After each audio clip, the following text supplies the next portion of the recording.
नमस्कार। आजकल जो लोग नौकरी करते हैं उनके बीच एक टॉपिक बहुत चल रहा है। ये नए लेबर कोड आखिर हैं क्या, और जब ये लागू होंगे तो हमारी सैलरी, हमारी बचत पर इनका असर कैसा होगा। आज हम इसी गुत्थी को सुलझाने वाले हैं, खास तौर पर कोड ऑन वेजेस को, जिसका सीधा सीधा ताल्लुक हमारी सैलरी स्लिप और टैक्स प्लानिंग से है। तो सवाल बिल्कुल साफ है, भारत के ये नए श्रम कानून हमारी सैलरी स्लिप को कैसे बदलने वाले हैं।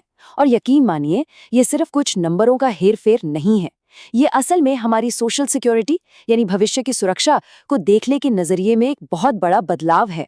इसका असर महीने के खर्च से लेकर रिटायरमेंट तक हर चीज पर पड़ने वाला है। चलिए इसकी गहराई में चलते हैं। तो इस पूरी चीज को समझने के लिए हम इसे 6 हिस्सों में देखेंगे। सबसे पहले हम उस नए 50% रूल को समझेंगे जो इस पूरे बदलाव की जड़ है। फिर देखेंगे कि हमारी इन हैंड सैलरी और भविष्य की बचत पर इसका क्या असर होगा। इसके बाद टैक्स रिजीम की उस उलझन पर बात करेंगे जो इससे पैदा हुई है, और आखिर में ये तय करने में मदद करेंगे कि किसके लिए कौन सा विकल्प सबसे बेहतर है। तो चलिए बात करते हैं उस सबसे बड़े बदलाव की जो बाकी सभी बदलावों की वजह है, नया 50% रूल। इसे आप वो पहला डोमिनो समझ सकते हैं जिसके गिरने से पूरी लाइन पर असर पड़ता है। और ये सब कुछ शुरू होता है वेतन यानी वेजेस की एक नई और कंपल्सरी डेफिनेशन से। देखिए, ये जो बात स्क्रीन पर है ना, यही पूरे खेल की जड़ है। नए कोड के मुताबिक हमारी बेसिक सैलरी, महंगाई भत्ता यानी डीए और रिटेनिंग अलाउंस, इन तीनों को मिलाकर हमारी टोटल सीटीसी का कम से कम 50% होना ही चाहिए। इसमें कोई अगर मगर नहीं है, ये अब कंपल्सरी है। और सरकार ने इन्हीं 3 चीजों को इसलिए चुना क्योंकि ये सैलरी का सबसे परमानेंट हिस्सा होते हैं। अब ये तुलना देखिए, इससे असली कहानी साफ हो जाएगी। अब तक क्या होता था? कंपनियां अक्सर बेसिक सैलरी को सीटीसी का बस 30-40% रखती थीं। क्यों? ताकि प्रोविडेंट फंड और ग्रेजुटी जैसी लागत को कम रखा जा सके और बाकी की रकम को कई तरह के अलाउंसेस में बांट दिया जाता था। लेकिन अब ये नहीं चलेगा। कंपनियों को बेसिक सैलरी बढ़ानी ही पड़ेगी, और इसका नतीजा ये भी हो सकता है कि सीटीसी को उतना ही रखने के लिए कंपनियां दूसरे अलाउंस में कटौती करें।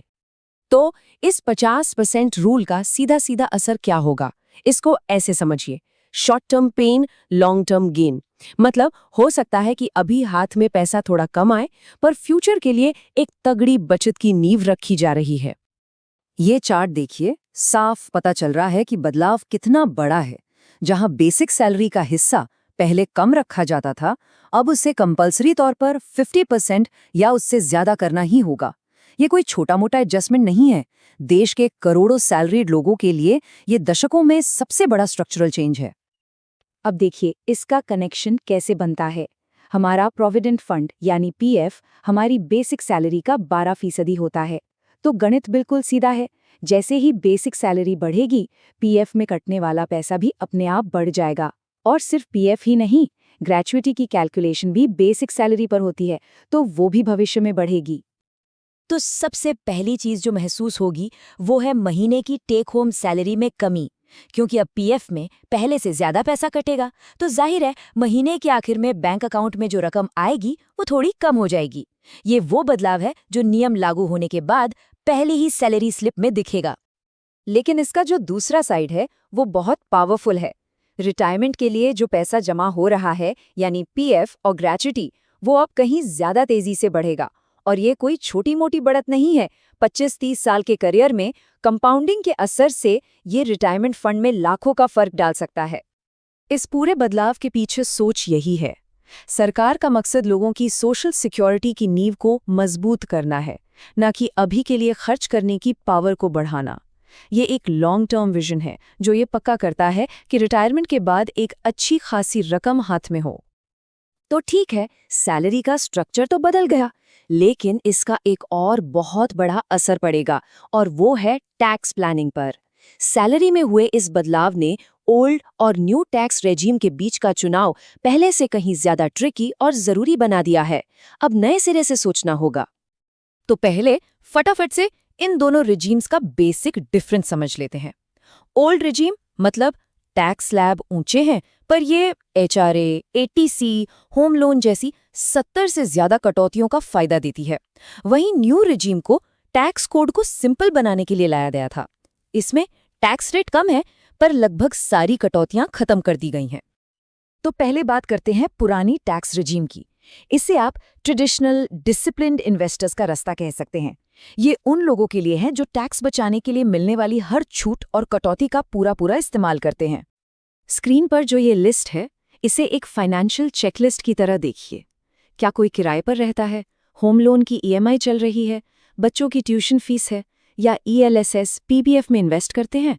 मतलब अगर इनमें से कई बॉक्स पर टिक हो रहा है तो पुरानी रजीम में काफ़ी टैक्स बच सकता है। और यहीं पर नए वेज कोड का एक हिडन बेनिफिट है। बेसिक सैलरी बढ़ने से पीएफ कंट्रीब्यूशन इतना बढ़ जाएगा कि कई लोगों के लिए सेक्शन 80C की 1.5 लाख रुपए की लिमिट का एक बड़ा हिस्सा तो बस पीएफ से ही पूरा हो जाएगा।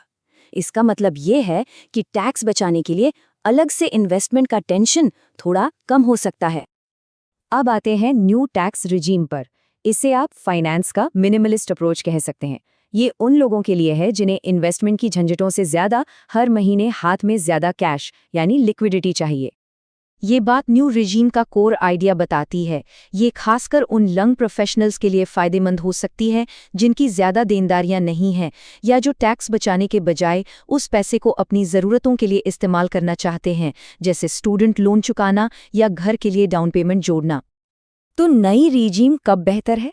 अगर आप बहुत कम निवेश करते हैं या 80C की लिमिट भी पूरी नहीं कर पाते। और एक बहुत इंपॉर्टेंट पॉइंट, अगर कंपनी ने नया सैलरी स्ट्रक्चर बनाने में एचआरए जैसा कोई बड़ा अलाउंस कम कर दिया है तो पुरानी रिजीम का सबसे बड़ा फायदा तो वैसे ही खत्म हो गया। ऐसी स्थिति में नई रिजीम के कम टैक्स रेट ज्यादा अट्रैक्टिव लगने लगते हैं।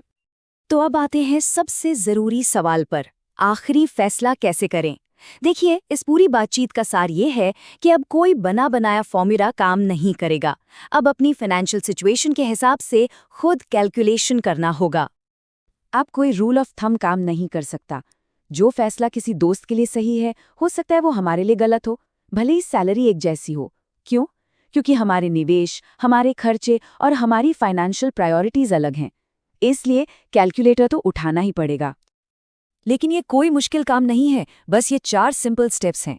पहला, अपनी कंपनी के एचआर से अपनी नई अनुमानित बेसिक सैलरी पता करें। दूसरा, उस पर अपने नए पीएफ योगदान की गणना करें। तीसरा, उन सभी कटौतियों की एक लिस्ट बनाएं जिनका दावा पुरानी रिजीम में किया जा सकता है। और चौथा, दोनों रिजीम में अपनी कुल टैक्स देनदारी की तुलना करें। जिस विकल्प में टैक्स कम आए वही सही है। आखिर में ये पूरी बहस इस एक सवाल पर आके टिक जाती है,